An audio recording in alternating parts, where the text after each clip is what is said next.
Балаларны йөртүче шоферлар юл хәрәкәте кагыйдәләрен төгәл үтәргә кирәклеге турында оныталар. Иминлек куешында күпләр үз иминлекләре өчен түгел, штрафтан саклап калучы чара буларак куллана. Мөслимнең машина йөртүчеләре тонировка операциясе вакытында иң күп тәртип бозучы шоферлар исемлегенә кергән. 17-сендә башлап 20-шә хәтле куркынычсызлык куючы операциясе башланды.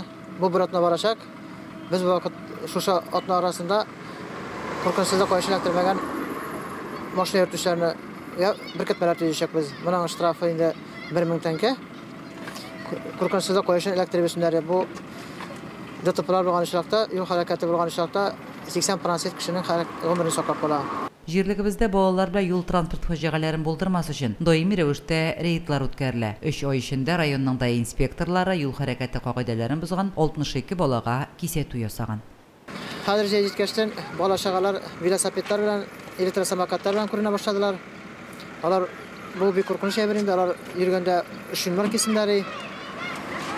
Һәм тротуарлардан үсеннәре 7 яшькә хәтле сопровождение белән үсеннәре инде.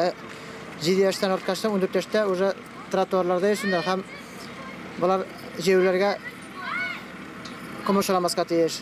Статистика күрсәткәнчә, балалар белән бәйле юл транспорт һәлакәтләренең 3тән бере нәкъ менә җәйге каникул вакытында килеп чыга.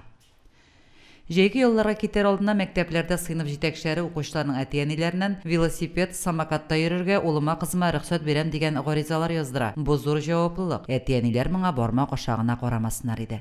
Кой вакыт укучылар тарафыннан юл йөрү кагыйдәләрен бозу күренә. Ул инде бигрәк тә менә урысча әйтеп әйтсәк, инде пешеходный переходларда җәяүлеләр аны әле уңга сулга карап дөрес чыксалар, велосипедта, самокатта йөрүче балалар велосипедтан, самокаттан да төшеп тормыйча турыга чыгып китәләр.